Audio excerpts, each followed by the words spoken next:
Hey everybody, welcome back to the Business of Wellness. I'm Dave Guttman, your host. If you find this content useful, please like, subscribe, and share. Today, really exciting guest in the beautiful country of Croatia. Thank you, Max Inhouse, for putting this together. But Lachlan Mitchell, so you're a performance coach that does a lot of shadow work. And we'll get into what that exactly means. But I wanted to, part of what I do in this podcast is I try to extract from people that have found their path to success and maybe taken a road a little bit less traveled. And from some of the conversations you and I had off camera, your road less traveled maybe started at 15. But before we go to that, maybe just tell me a little bit about, your childhood, what your folks did, and kind of what got you into deciding that you wanted to be an entrepreneur. Yeah, so I think that one of the big things for me was a sense of wanting to understand why people are the way they are. Growing up at school, I always was that a little bit different. I was one of those guys that was friends with everybody, but didn't necessarily have that one really solid group of mates.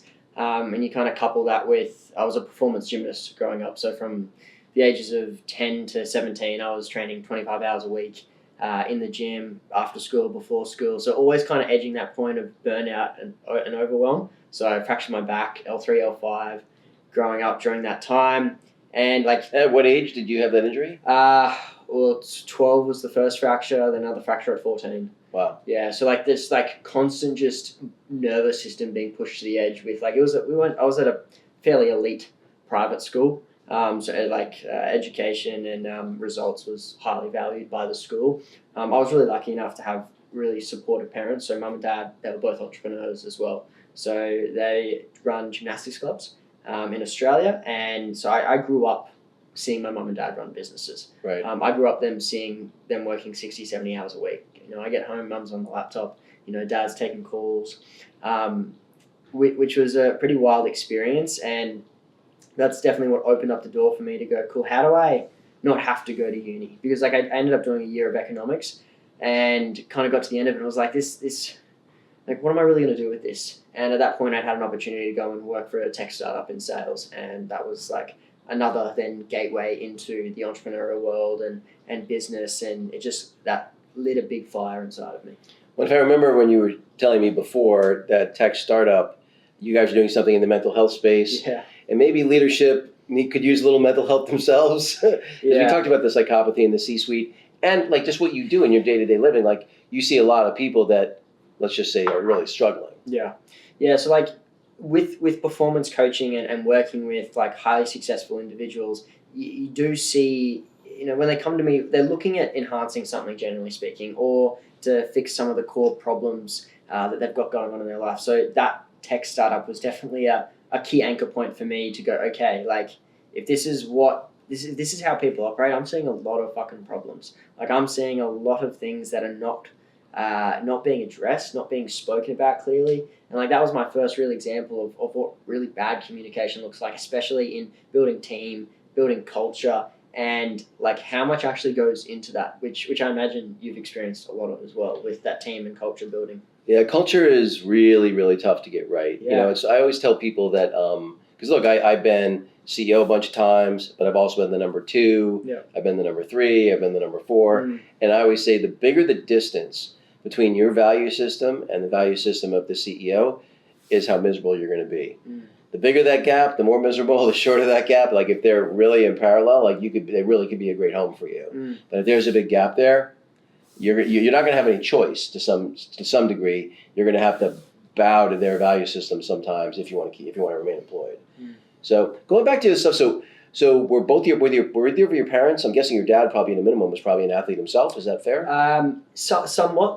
Growing up, he played a lot of footy. But he wasn't a gymnast himself? He wasn't a gymnast, or okay. A little bit, but then he kind of got sucked in while he was in school to becoming the head coach of this gymnastics club while he was still in year 11 and 12. Okay. And he started building, in Queensland and Australia, the first events, bringing all these coaches together. And I remember him telling me a story of he's in grade 12 and he's paid one of the head guys to come out, and it was the first kind of summit of gymnastics coaches in the early days in the 80s, 90s in Brisbane. And that was a big kind of initiation to him then building gymnastics clubs and building the businesses as well. So it's funny. I was a wrestler, wrestling in college, and I know I felt, in hindsight, I look at it differently. But at the time, especially with my dad, I felt like my dad lived vicariously through me. He was a wrestler as well, and I know it was important to him that I wrestle and that I do well. Yeah. Did you feel a lot of that? I mean, obviously, if you're training to the point at which you're breaking bones, Yeah. I'm guessing there was a little bit of a push, or was it all internal? It was mainly internal, to be honest. Okay. Like, I definitely was on that elite pathway. So from like 11, 12, that's when I got put into a group with a Russian coach. So I got to experience the intensity of being coached by a Russian that had taken multiple boys, onto that elite pathway world stage. And because mum and dad, like dad also coached girls, like to Australian teams. So he was on Australian teams, going on tours every year as a coach. But like I never felt that pressure from them to do it. It was more like such an expectation unconsciously for me. I'm like, well, they do this. They're like that's what they were known for. Like I grew up in this world of everyone knowing dad, and so like for a little boy, like for me it was such a, well, this is just what I do. Like this is my identity. Like I imagine for you, wrestling just became such a big part of who you were. It was hard for me to detach from that because if I stopped doing gymnastics, then who was I? As like a 12, 13-year-old kid.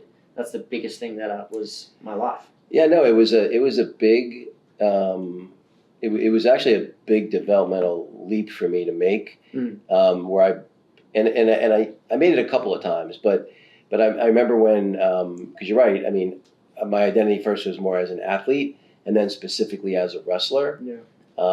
And then, going from being like probably the best athlete in my high school and definitely the best wrestler to being pretty mediocre on a good day. Yeah. That level of humbling experience, plus the fact that I realized that the death of that identity showed me that the identity itself's the problem, right? That if you define yourself by a thing and then that thing is removed, you're going to suffer. It's like in Buddhism, right? Attachment's the root of suffering. So if you're attached to being a successful entrepreneur, if you're attached to being, I would argue that maybe being attached to the concept of being a good father, maybe that's one you should hold on to. I don't know. You can certainly make an argument for that. But for the rest of it, I feel like there's more downside than upside. You probably heard this, but it's some very high percentage of Olympic gold medalists seriously consider suicide within like 6 months of winning a gold medal. Yeah. Right? Yeah. It's like, what the hell was I doing this in a pool since I was 3, and that's it? We're done? Yeah. So for yourself, so you were driving yourself. So when you, so you probably hung up your gymnastics at around 14 then when you had your second? Yeah, probably 16 I really stopped because I was then just in rehab and recovering like my body to try and get myself back to a point. But during that time, like my body just started just getting weaker. Really? Like, so I just was this degradation of my body, of my ability to train. Like it was a bit of a like a death as well from going to 14 and feeling really strong and being like I was never the best, but I could maintain and keep up, to then just progressively getting weaker is very humbling.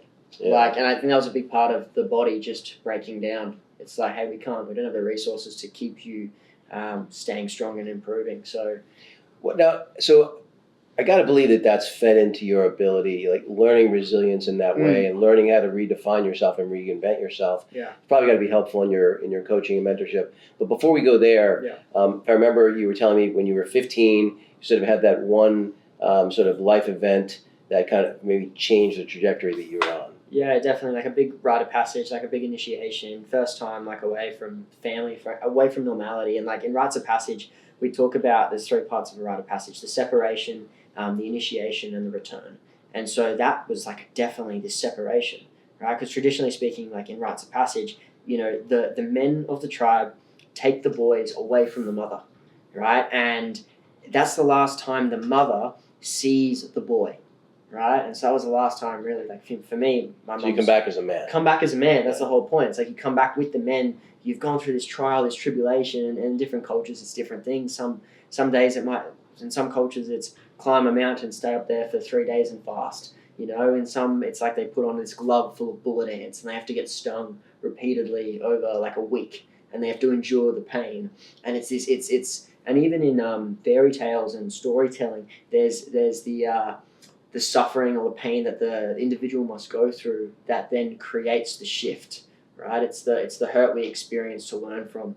And so for me, that was my big initiation. Like being around, there was one of my first mentors is who I met there, and his name was Leon.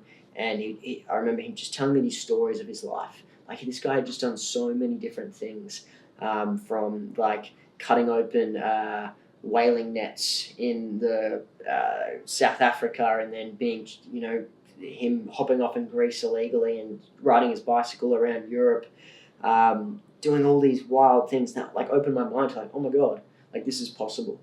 And so during those 3 weeks out in the wilderness, we did things like whitewater rafting, and we had to work with like disabled individuals, Down syndrome, autistic, like severely autistic people, and like definitely again, it's like, oh my God, like I have to look after somebody else, and it definitely creates a level of a worldview, in my opinion, that opened my eyes to high level of tolerance, like understanding, and also like the role I play, because I also have little sisters. So when I was 11, mum had twin girls with dad, and like for 11-year-old boy, my little brother, he was 8, so still quite a young kid. That's when I definitely I took on a role of helping mum a fair bit, because mum and dad are still both working a lot. Like it's quite a hectic time in the business where they're growing and scaling. So like I learned how to change nappies. Right. I learned how to clean up vomits. Right. I learned how to put them to sleep. Like I did a fair bit. Like I changed just as many nappies as dad. And anyway, the being out in the wilderness was that core initiation point where I got to reflect on my life, my childhood, my communities, gymnastics, to really consolidate this and have that depth of reflection and go, no, this is who I am. Now, if I remember though, that you said it was 2 or 3 weeks, but wasn't there 3 days where you just solo? We did a 48 hour. 48 hours, sorry. 48 hour solo where it's limited food, because a school can't just right. put a bunch of kids out in the bush and be like, you're not eating. Yeah.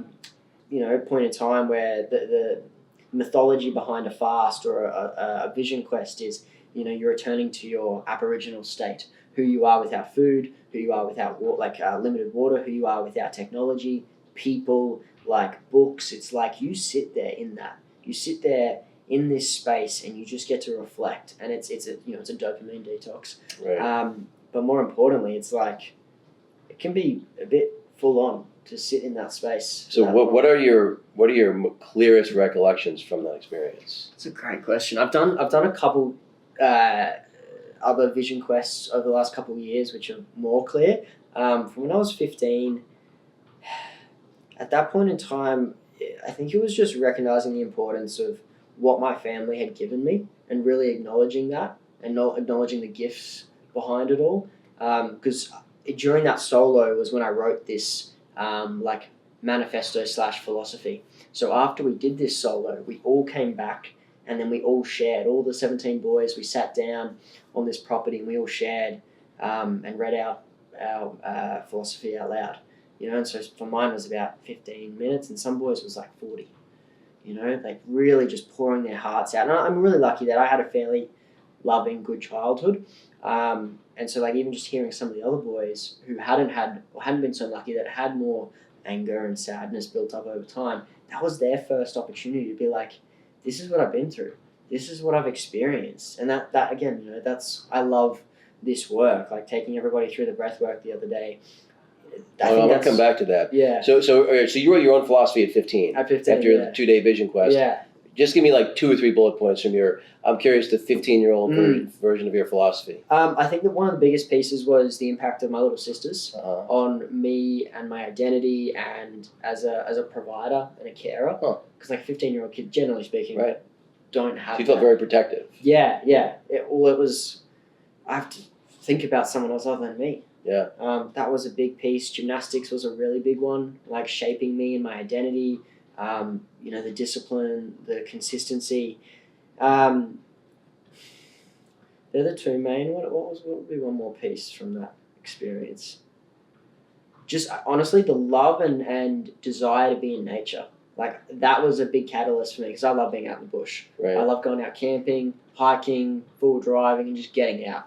And it's a big part of what I do with other guys. And so that's where I think the big things were born, was recognition of me as a big brother, my time as a high performance athlete, and the beginning of the start of my journey into self development, understanding me, meeting the mentor, which is a big thing I think in the hero's journey. Sure. As you meet the mentor and you go through the trials and tribulations. So those are 3 core points.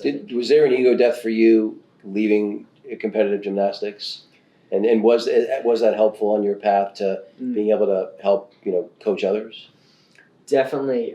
It's an interesting one for me because it was like a slow phase out, and so I reflected probably a few years ago. There was a bit of sadness because I grew up in the gym and I watched when someone retired, there was a celebration. It was like, congratulations. But for me, I just kind of slowly stopped training, right? And that was a bit of a mind fuck. Yeah. Because there was no clear ending. And I reflect on my life. There's been phases of no clear ending. No closure. Yeah, no closure, exactly. But like from stopping as a gymnast, I became a coach. So I started coaching gymnastics. And so there was that kind of ongoing piece there. I think the biggest ego death was separating myself from that whole world of gymnastics because my mum and dad were in it so much. And it's very easy in these sports to stay there. Like I've got a lot of friends from the gym who are still there. They're still coaching. They're doing it, and they love it. But escaping it, I find can be challenging. Well, I'm curious. That I want to go into the coaching stuff, but I'm curious if there was. Did you have any close friends that you'd grown up in the gymnastics gym with that maybe became really successful? And I'm just curious if there was any envy around that. And the reason I asked the question is when I was in college, one of my closest friends even to this day, we were on the same team in the same weight class. And he just was better than me. Like he even tried to coach me to beat him. He would never let me win.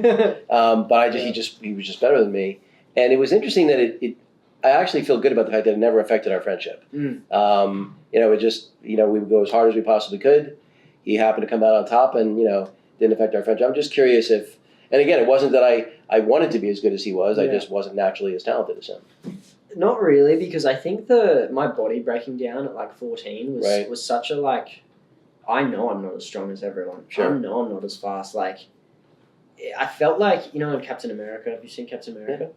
Like, I felt like that. I felt like him at the start. The sickly kid, yeah. The sickly kid. Yeah. And that gave me a level of just humbling to know that no matter what, though, I'm going to fight.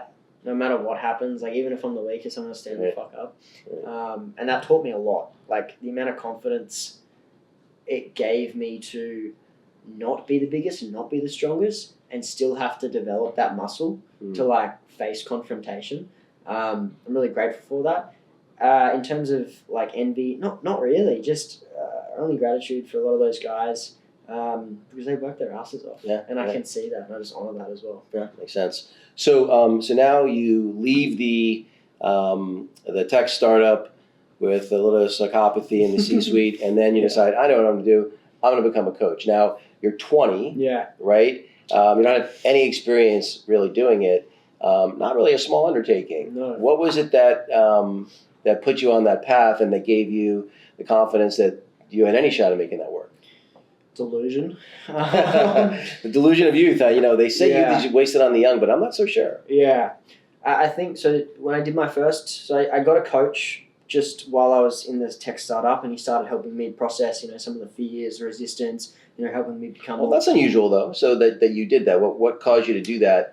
Was that something that your company just offered, or that you kind of stumbled into, or? I had a friend of mine that was a coach. He was a few years older than me, and he'd gotten into the NLP space. And I saw him talking about it. I saw him talking about self-development and his own initiations.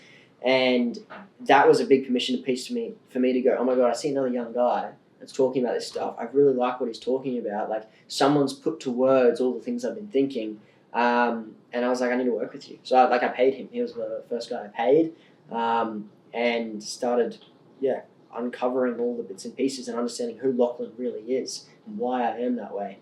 And then from there, because he'd done NLP, then I got into NLP.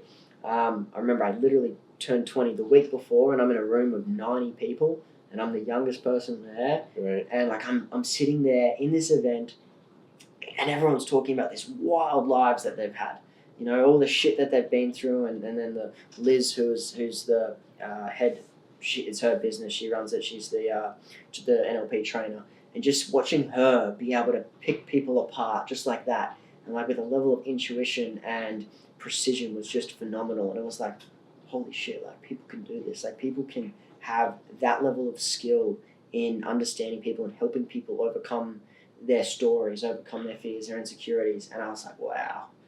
And I was really learning to be a facilitator in that room versus a lot of other people were processing a lot of their fears, insecurities, you know, problems in their relationships, in life, in business, in their career. And it was just like for a 20-year-old to see such a vast amount of different people going through change, that was, and then seeing really great facilitators help them to then make change was, I think that was the biggest catalyst going, this is possible. And I'm seeing that, and I am pretty good at pattern recognition and picking up on things. And that then led to, you know, I paid for the next course. Right. And then I paid for the $25,000 mastermind at 20.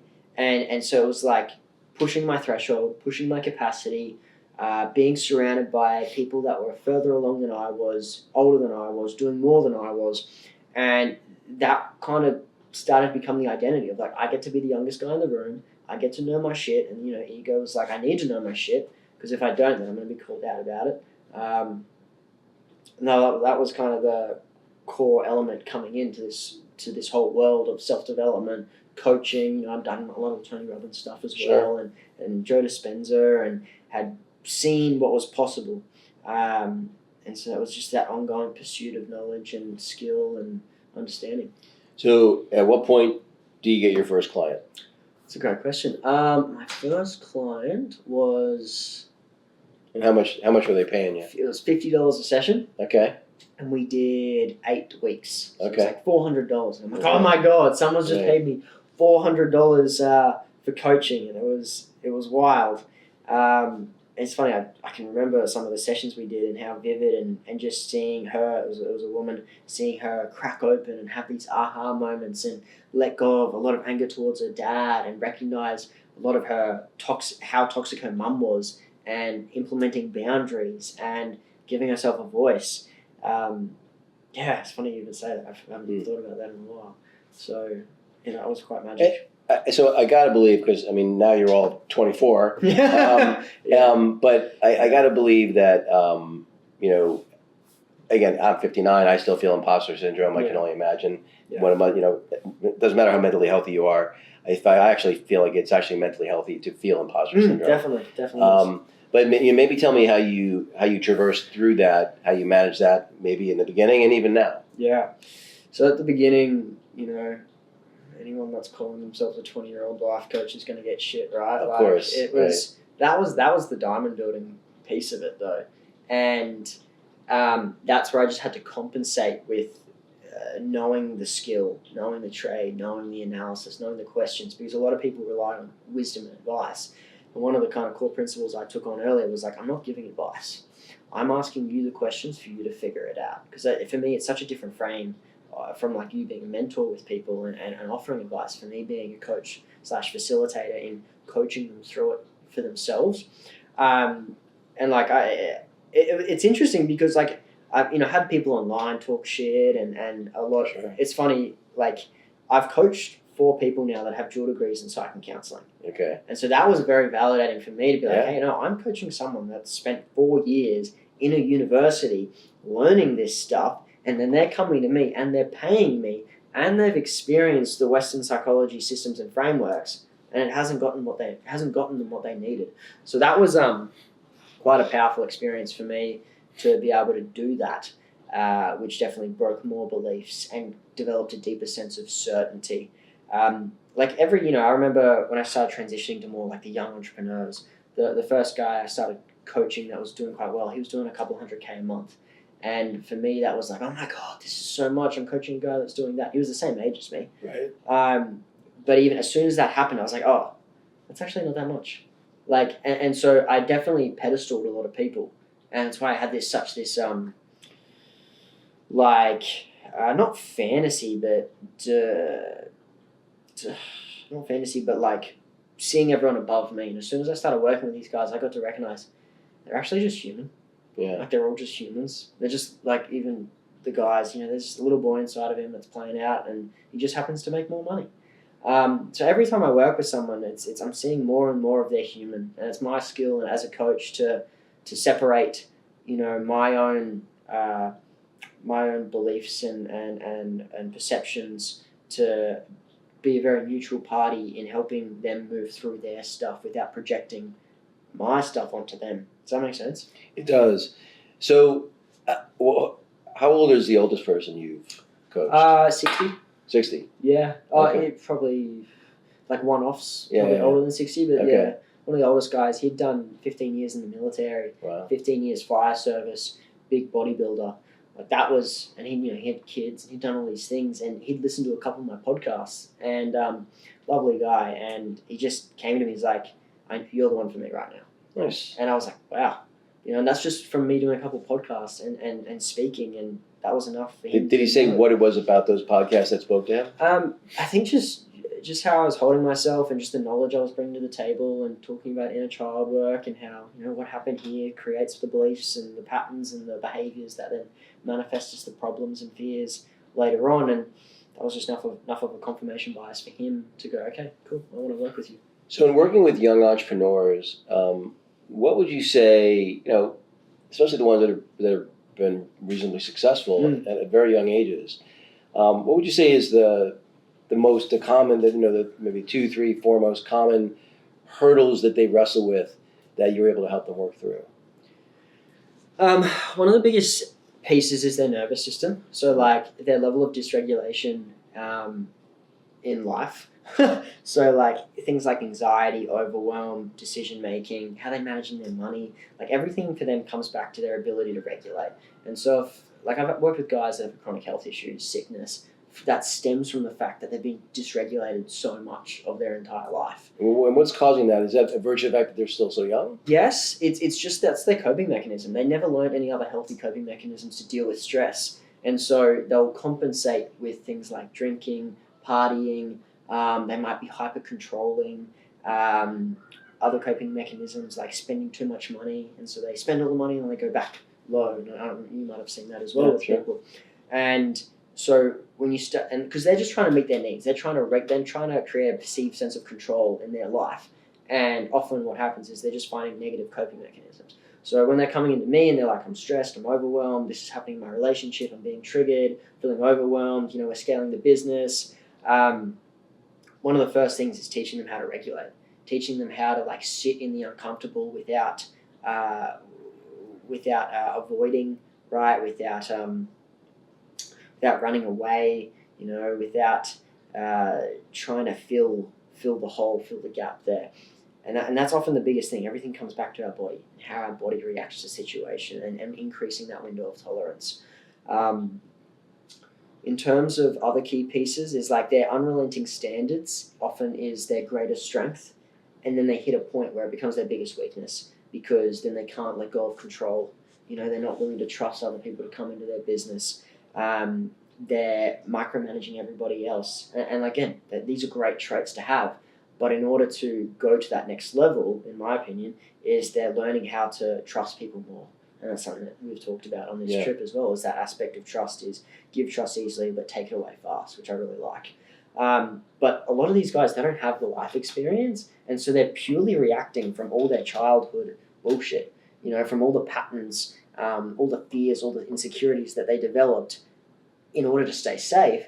But now they're running a business and they're making, 100, 200, $1 million a month. All those coping mechanisms are going to show up in business. And so if they don't deal with it, then it's going to keep perpetuating the same shitty coping mechanisms. And that's when, revenue drops. That's when they let things slip. And like whether it's their health, whether it's their relationship, whether it's the business. So just even identifying what the actual problems are is most individuals' key step. There's the great, like one of the sayings I love is, a problem's half solved if you can clearly define what the actual problem is.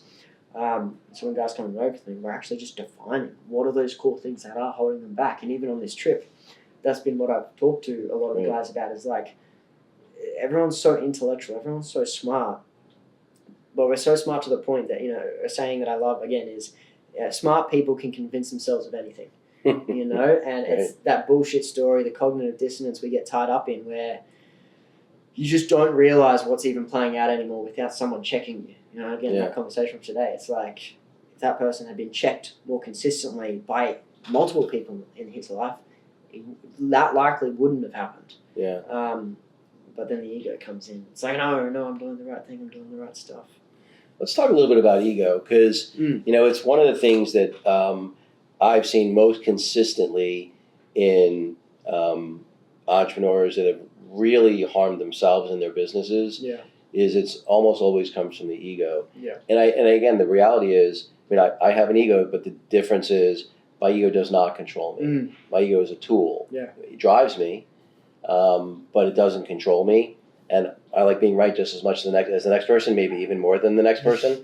But I'd rather be happy and rich than right and poor and unhappy. Yeah, I totally agree. It's and again, I think I don't know. You could tell me if I'm wrong here, but I find there's a lot more ego in younger guys because they haven't had the life experience to level themselves out. The way I perceive it is it's insecurity disguised as ego. Absolutely, it's the attachment, because it's like, well, if I'm seen to be wrong, right, then I've failed or I look weak. Like, that's a big thing for a lot of guys. If they don't have control, then they might be seen as weak, or they might fail, or they might look stupid, and that perception of how they need to be seen by the world, like that was the questions we asked the other day, is like, I need to be seen as, and a lot of people will say strong or competent, right, and I can't be seen as weak or stupid. And so all of a sudden their entire perception of their entire ability to manage the perception of who they are is filtered through these two lenses. I can't be weak and I must be strong, and therefore I'm going to compensate in whatever way I can in order to create a perceived sense of control. And that's the thing, everyone's trying to create a perceived sense of control, whether they know it or not. And some people just work extra hard, and that then shows up as ego because they're just trying to control everything. Yeah. But then ends up fucking them in the ass because they don't have they don't have the ability to let go, or the ability to be more objective about it. And again, I think ego is such a powerful thing, but if they're worried about being found out or judged or ridiculed or abandoned, there's all these coping mechanisms to deal with all these fears. Like again, that quote on the PowerPoint the other day, it's like when you process the fear, you process the coping mechanism you create in order to deal with that fear, right? And so a lot of times people with really big egos just have a lot of fears that they've created really effective coping mechanisms to deal with it, and that creates a lot of their success. But then relationships, health, all that, something suffers. Well, the part that took me a really long time to understand and embrace was my greatest control was giving up control. That surrendering control is what gives you the maximum amount of control. It's being, there's no greater control than being outcome independent. And which is easy to say and hard to do, for sure. Oh yeah. So maybe talk a little bit about, so the breath work we did the other day that you did with all of us, which by the way was fantastic. And I'd only done rebirthing a couple times, and it's not exactly the same, but it's similar. And the thing that was different this time, and I think I understood you to say that the experience is very different for everybody. For me, I don't know that I've ever had better mental clarity about as broad a set of topics as I did in doing that breath work. It was almost like the clutter of my mind got extracted by doing the hyperventilation. So I don't know, to maybe tell me a little bit about that, how you got into breath work in the first place, and what kind of role that plays in what you do with your clients. Yeah, so I got into breathwork during the NLP, was my first exposure to it, and it breathwork is very much an emotional modality of like somatics. So like in terms of you feeling clear, like the body holds tension, right? And so I said to a lot of the guys, we're all really good at being intellectual, analytical, and mentalizing everything, but often our biggest weakness is our ability to feel, process what's happening, and then move forwards without holding on. And so what breathwork does really well is it forces us to get out of our fucking head and actually just breathe and have a cathartic release, similar to like a rage release. Like, you're in the car and like, just fuck everything right now, like fuck, because shit builds up, right? And that's why, again, coping mechanisms show up to deal with repressed rage, and we drink or we do drugs or we, prioritize our health to a degree where it becomes, it's a detriment to us in some cases. So breathwork is really powerful to let out a lot. Like, it's when guys come and start working with me, it's one of the first things we really do, just to, if the capacity of their body's really filled up, that's the button I can press to really help them start letting a lot go. And so, like, even in that experience, a lot of guys started crying. A lot of guys let out some fucking rage and anger and frustration. Like, it was very much quite a primal experience, and so it serves a really powerful purpose to free up the body's internal space. And whatever pieces, like, we're always going through life, and there's going to be pressures that build up, and it becomes even more of a ritual. Like, when we can become better at releasing the tension at the end of the week or even on a daily basis, we're less likely for something to come and bite us in the ass 3 months from now and that trigger occurs. And the breathwork we did was very much more so a trauma release breathwork. So whatever had been stewing for a long time gets to come out in a cathartic way. I'm curious for you, what was it like hearing 10 other guys cry and let go of, like make some loud sounds? It was a little distracting, Yeah. less so than I thought it would be. Like, when I've done breathwork before, it was just me and a rebirthing person. It was barely distracting. Like, it didn't. The experience was just rich enough for me that. Yeah. And for me, maybe this is a good pivot, but I just, the word trauma is triggering for me. Yeah. If that's an oxymoron. Yeah. Because, like, for me, I just feel like that's a victim-y kind of frame, though I totally understand it. Again, to me, it's just shit that's happened, and so I don't feel. I don't feel like I have ever had. I have had some very interesting things happen to me, but I don't view any of them as trauma. And now I can imagine if I saw kids getting arms and legs blown off in a war zone, or I was molested by my priest at 5. Like, I can imagine things that are really, really trauma. But short of that kind of stuff, it's just like, that's just shit that happened. I absolutely agree with you. I don't really use the words with people like, this is your trauma, etc. Right. It's a label. Like, trauma in itself. Like, I'm the survivor of an alcoholic parent, or even the cancer survivor. Like, I think that's such a victim-y lens. Well, that's the thing. As soon as you start holding on to it, that's why labels can be really, really damaging, because they go, I have ADHD. It's my ADHD. It's and then as soon as someone like tries to say, well, it's just a set of traits, mate. Like. Not only that, but like, I feel like there was like, they really hold on to it tightly. It seems hold on to all like diagnoses like anxiety, depression, BPD, OCD. It's like, well, it's just because of this. And like, I know people that let go of all of those traits and stop being attached to it, and then they stop using it as an excuse. And so a lot of people use their labels as an excuse to define who they are, and it becomes a part of their identity, which is then can become. Well, that's what I was saying. Like, any identity, like, people even say things like, the silly example is, well, I'm a morning person or I'm a night person. Like, no, you're behaving or living like a night person or a morning person. You can choose to be a night person if you're a morning person, and vice versa. Exactly. And it's a story, the meaning we give the story. Yeah. And everyone loves making meaning out of stories. Like, for a lot of people as well, it can be very validating to have that label, because, like, I know a lot of entrepreneurs that they realize that they've got some autistic traits or ADHD traits, and they go, oh my God, this makes so much sense about my childhood. This makes sense as to why I, felt slow and could never, like, answer the question, and the teacher would say this, and I felt like I was behind in the class. Like, this makes sense. And so it's just like an acknowledgement that there is a part of us that was different and is a bit different, and everything we gain from it, like all the strengths we gain from it, all the gold we came from those experiences. And like, that's the piece that we need to work on getting to, is, what did I learn from this whole experience? What did it give me? What would I have lost if this didn't happen? Right? Like, one of the really great ones I do with people when they've got a lot of, there's emotions held on to mum and dad. One of the questions is, what's the thing you hate most about dad? And even for you, like, what's the first thing that comes up? Maybe my dad just wasn't that emotionally available. He's not an emotional guy. Exactly. And so, what did you need to what did you need to do as a kid in order to deal with him not being emotional?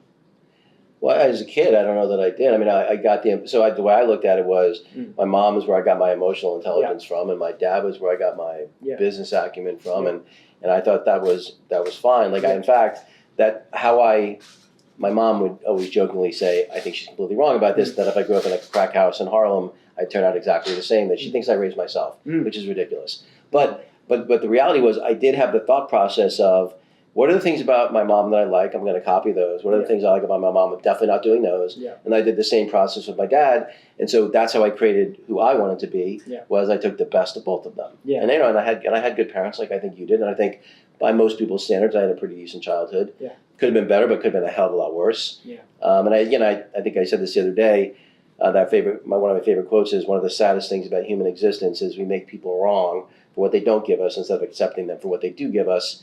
And I think especially when it comes to parents. Absolutely. And I think there's a piece here around what you said, arguably you had a good childhood. And there's a lot of kids I know that went to these elite private schools and there's all this stuff and have all this money and then they kill themselves. Yeah. And it's like, well, they didn't get raped. They didn't have this happen. And it's an extreme example, but it's like there were unmet needs. Even if it's fairly good, there were still things we didn't get, right? And we can internalize that and find the gold in it. But a lot of people don't have that mental, intellectual ability to go, well, because I didn't get that, it forced me to, get it from mum.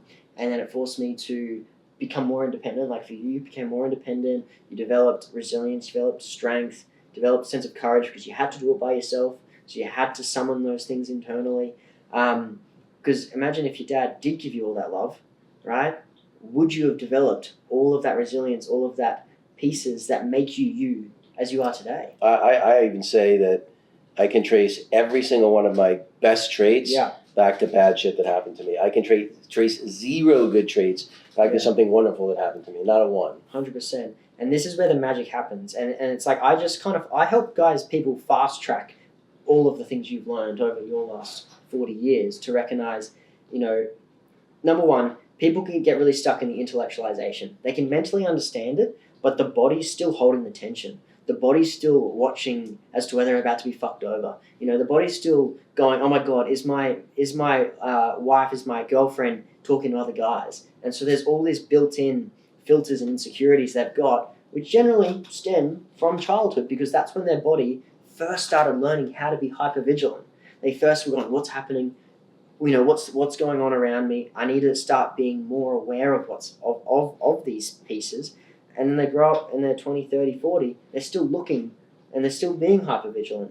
And so when we start to process those core fears that started, the root cause, and this is one of my big things is root cause work, because we can go to therapy and we can talk about the same shit and go through the stories, but that often perpetuates the stories and we can learn how to think differently, feel differently.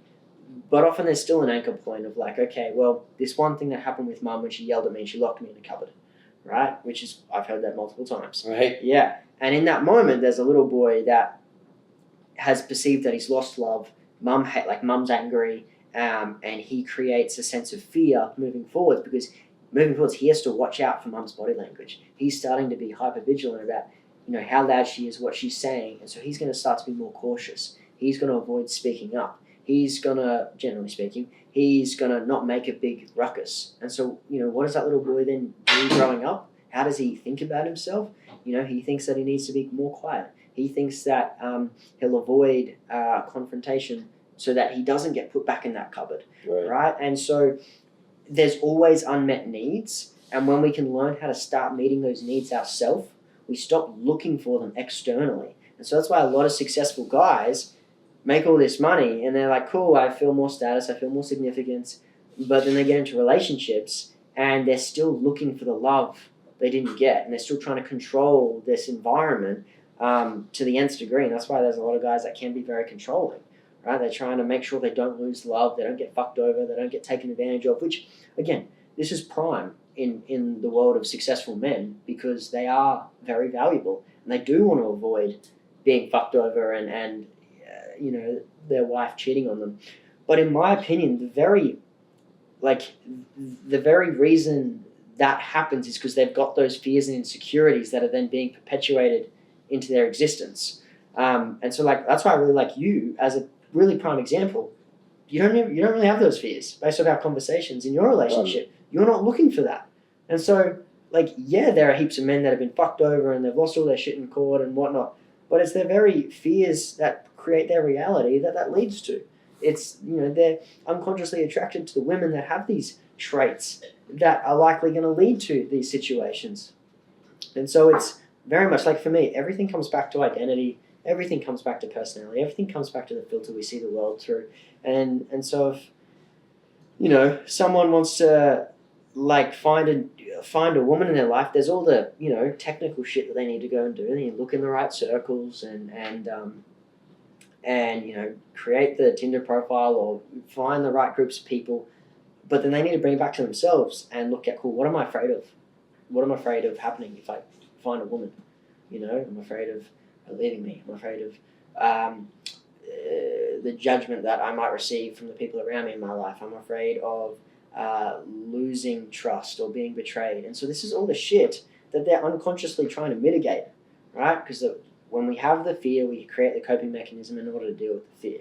We remove the fear, we no longer have that coping mechanism to deal with it, which then frees up the space. And that's why even the test you did this morning, there's very little energy that goes into having to deal with all of these fears because those fears don't really exist for you now. Right. Which I think, again, is a really great example of someone that can process things fast, easily, simply, and move through it because you've done a lot of the work in order to move through it. We talked about this a couple of times over the last few days, which is why is it that the single biggest blind spot by galaxies for successful men is their romantic relationships? And it doesn't matter whether they're 20, 30, 40, 50, 60, or 100. Yeah. It feels like, well, why do you think that is? You've coached a lot of people, and I'm curious from your perspective.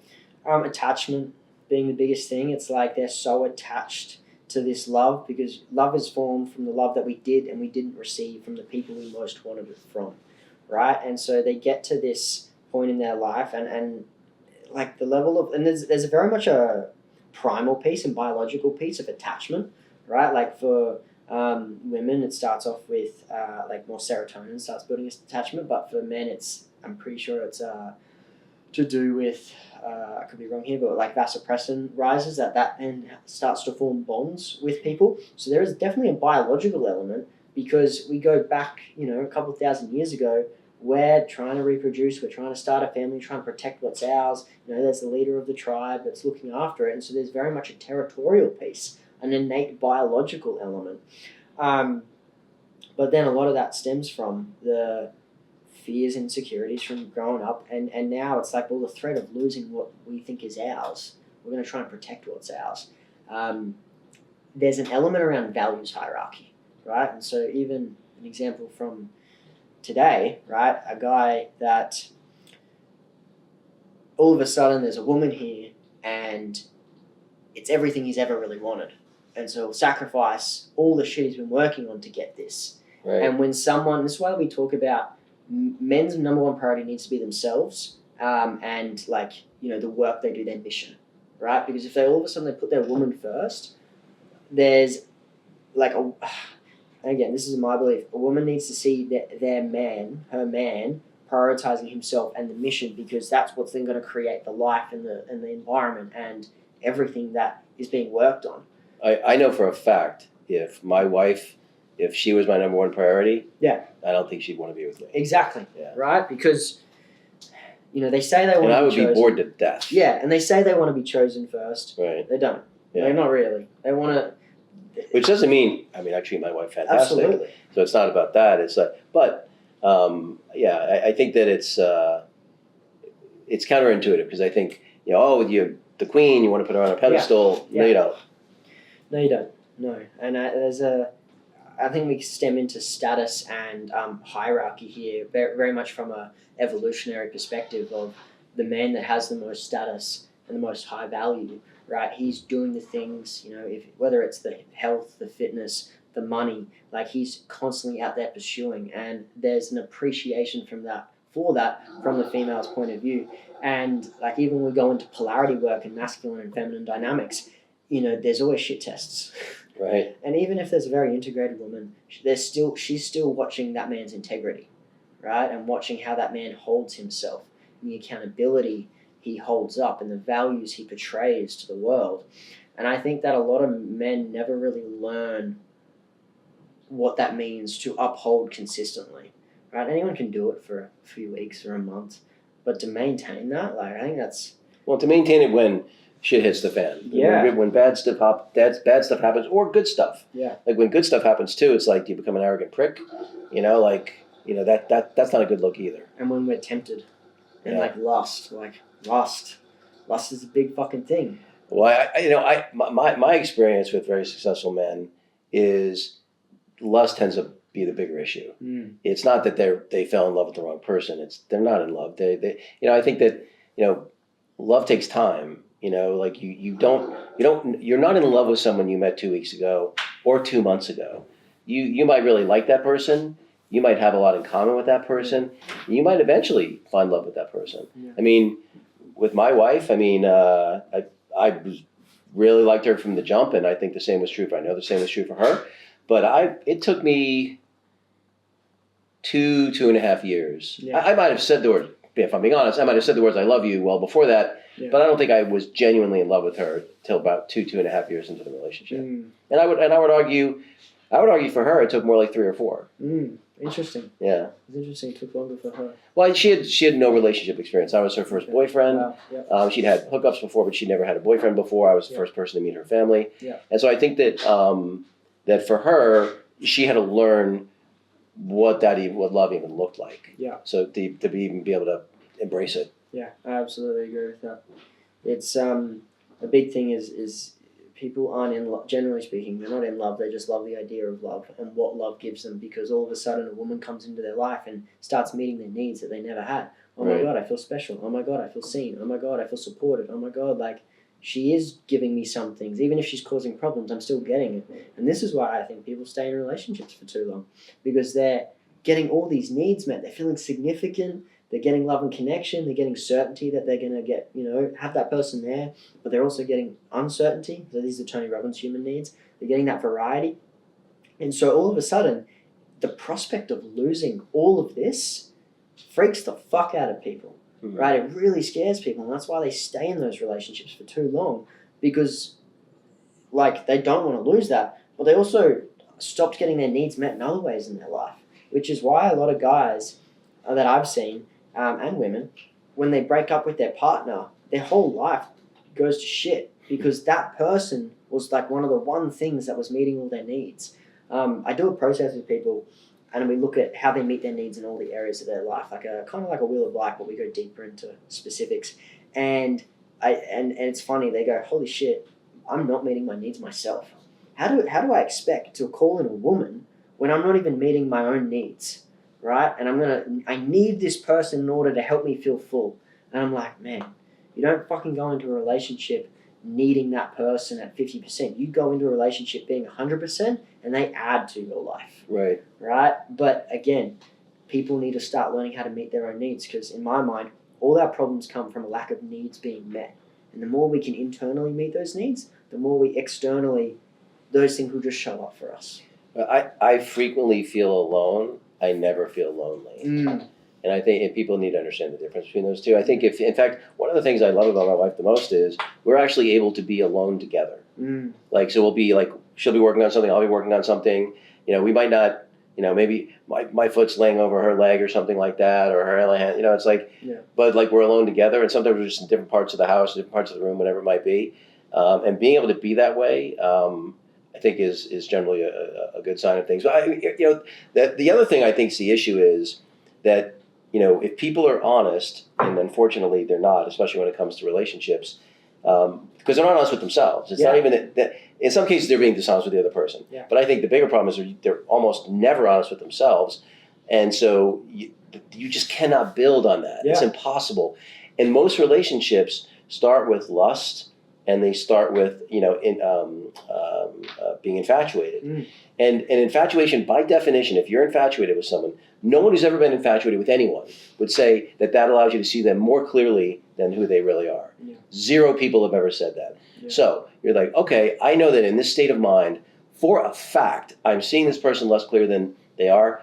They're infatuated with me. They're seeing me less clear than I am. What a wonderful basis to build a relationship on. Yeah. You have to get past infatuation where there's no relationship to even build. Yeah, I 100% agree with that. And again, people, it's like the dopamine of it coming in. It's like, oh my God, Right. it's like she's hot, she's sexy, she meets all the things that I really want. But really, the only reason they want it is because of like how it's going to make them feel and how they're going to be seen. Like the amount of guys I know that like, I love the hot girl with the big tits, and I just like how she makes me look. Right. And I'm like, brother. They're treating her like she's a watch. Oh man, and I'm like, dude, you're gonna have to. In a few years' time, this is gonna hit you. Like I've said to guys, I've gone on walks with guys, and I'm like, I think you need to suffer for a few more years. I don't think you're actually ready for this. Right. Because they haven't hit that point of like, I need to make a change. They haven't felt the weight of it yet, and that's just some people's path. So the conversation I was saying to you this morning with that guy, I'm like, his life has to blow up for him to be able to get through it. He can't fix it from the point of view he's at. Exact. So Batman Begins, one of my favorite quotes ever is, people need dramatic examples to shake them out of apathy. Oh. Because it takes something big happening for that shift, for that aha, for that oh fuck moment to actually occur, which might be the case for this guy. Yeah. Well, so I'm curious when, you're getting a new client and you're evaluating them, what are the 2 or 3 things that stand out to you? Like, this is a client who I think is going to be able to make great progress, or this is a client, I don't know if there's anything I'm going to be able to do to help this person get to the other side. If someone comes to me saying, I need you to fix me, right? Red flag. Okay. Red fucking flag. I need this to happen. I need this to be done. I go, I don't think you're ready. Like, it's they're at a point of dysregulation, generally speaking, because of what's happening, versus someone who comes to me going, okay, I think I'm ready now.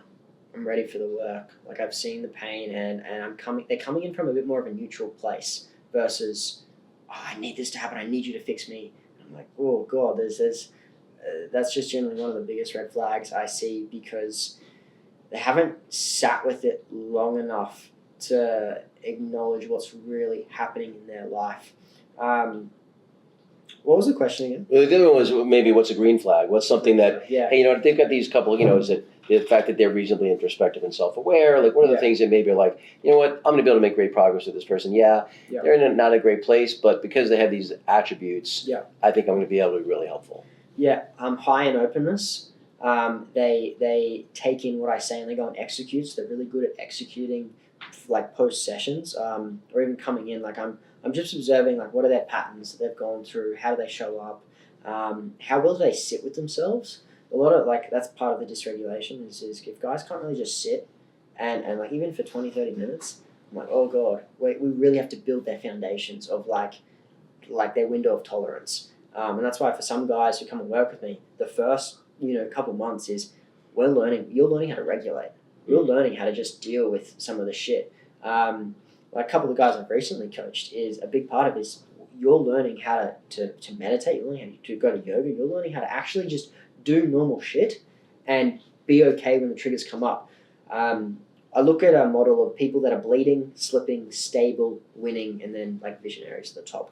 The guys that get the best results with me are the ones that are already pretty stable, right? They've made money. They've done good work. They're like the instability that comes from not knowing if money's coming in, or like the uncertainty, that is often quite a destabilizing aspect of life, because they're just always worried. Their nervous system's in a shitty place. And that's why I tell guys, go and create consistency for a minimum of 6 months, then come and work with me. Like, out of all the things that they could do, if they can solve that financial gap, that's just going to regulate their nervous system quite well. For the guys that don't necessarily have that money coming in, I'm looking at how well they hold themselves. Because if they do have better stability in their life, and they've got the space, they've got the capacity in their nervous system, I'm like, cool, you can handle it. And it's very much a discernment piece for me. I'm like, cool, based on everything I know about you, based off our conversation so far, I know that if we push this button, I'm looking for the thing that if I push that button, what's going to generate the biggest result, they can handle it. Or a lot of people just don't have the capacity yet. Because and I've had the conversation like 3 times, even on this trip, of guys that are like, well, if I do this work, will that slow me down? Right? Or if I do it, will that make me lose my drive? And it's not that you're going to lose your drive, it's that the old identity that got you here isn't necessarily going to get you to where you want to go next, right? And that's kind of the ceiling that a lot of guys hit. And an example of that is, I'm doing everything in the business, I'm working the hardest, I'm pushing, but they're edging that point of burnout. And for me, that's the way they play a 2x game in life. And in order to level up, they need to start playing the 5x game, right? Who do I need to bring into the business? Who can I start trusting and outsourcing? What do I need to automate, delegate, eliminate, right? And a big part of that is the recognition that it needs to happen. And a lot of guys are like, I just got to work harder, I just got to hustle harder, I just got to make more money. And so when people start playing a 5x game, that's when they're ready to work with me. They've got the stability, they've got the introspection, and they're actually, they know they're problem aware. Right. When people aren't problem aware, it's like, oh God. Yeah. Right. Talk a little bit about need versus want. And I think it's especially true in romantic relationships, but not exclusively. And it's funny, when I was having my little AI chat with my AI therapist here, I got into this big debate about, to me, the definition of need is like I need water, I need food, I need shelter. I don't need anyone else, which is not to say that I want people in my life, but I don't, maybe talk a little bit about that and how you view it. Yeah, I think as soon as someone, when a client says, I need this, I'm like, ooh, okay. Needing perpetuates that we don't already have it, right? Which then pushes it further away from us and creates a deeper separation. And that's more of an esoteric breakdown of need, right? Whereas once recognizing that this would be beneficial for us, right? But it's not really going to change the way I operate if I don't have it. And I think that comes back to the stability piece in someone's life and someone's nervous system. Is like, if someone's having a good life and like, I really want a Ferrari, not really going to change how they operate in life, but it'd be really nice. Right. Whereas someone's like, if I need this fucking Ferrari because I need to feel good, like I need the status, I need to feel like top shit, I need to be that guy. It's like, oh, that feels like it's coming from a place of lack. Yeah. Right? And they're attached to it. And so I think for need, it's like there's all this emotional attachment anchored to whatever the thing they need is, which can create like a sense of fear if they don't get it. And again, like that coping mechanism they're creating in order to deal with the fear of not having it. Yeah. They're worrying, they don't feel good enough, they feel insignificant, they feel small. And again, this is a lot of stuff that drives a lot of men, especially in the entrepreneurial world, because they don't want to be picked last. They need to be seen as, the guy, right? But when we start letting go of all these things, we stop needing everything as much because we recognize that we're pretty whole the way we are. And that's the whole point of like the inner work, or what I call an ascension and descension process, is coming back to wholeness and recognizing that we're fucking really good the way we are, and we get to keep pursuing the next sense of growth, but not needing everything to make us whole. Because if we can recognize we're whole, in my opinion, things come to us a lot more easily. Yeah. The other one that I think is interesting is people talk about unconditional love. And I think it's such an interesting concept to me that people even want that. Like, I wouldn't want someone to love me unconditionally. I want to be loved for the things about myself that I value. Yeah. So if I were shitty, I would expect people that love me would either stop loving me or love me a lot less. And that makes perfect sense to me. Because if you love me no matter how I behave, then it has nothing to do with me. Right. It's an interesting one. How do you feel like that then shows up as a parent? So, I mean, my daughter is the only person I would take a bullet for. Yeah. Right. If my daughter was a serial killer, I'd turn her in. I'd still go visit her in prison.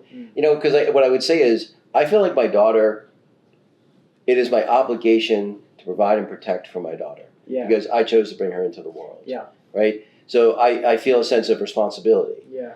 And but if my daughter behaved in a way that was truly unlovable, do I think I would feel genuine love for her? I don't think that I would. And I think that what's come to me as you were speaking is unconditional love, like where attachment fits into that.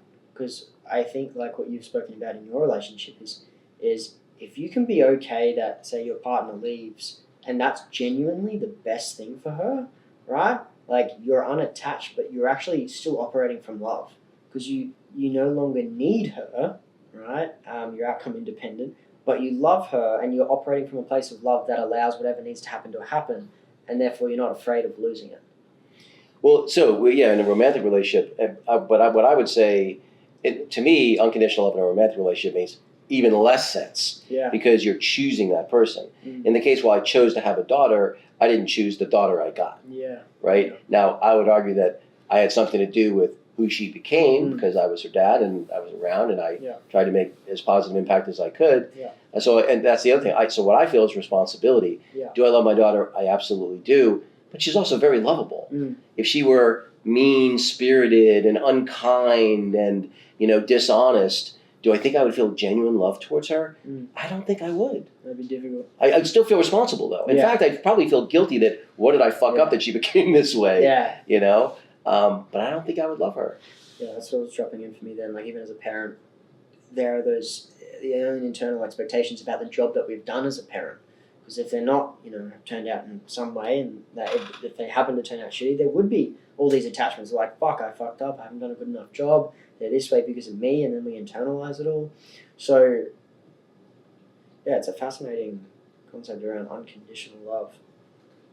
When people would say like, some couple would be like, oh yeah, we love each other unconditionally. Like, really? So if you came home and your husband was fucking your sister, would you love her unconditionally?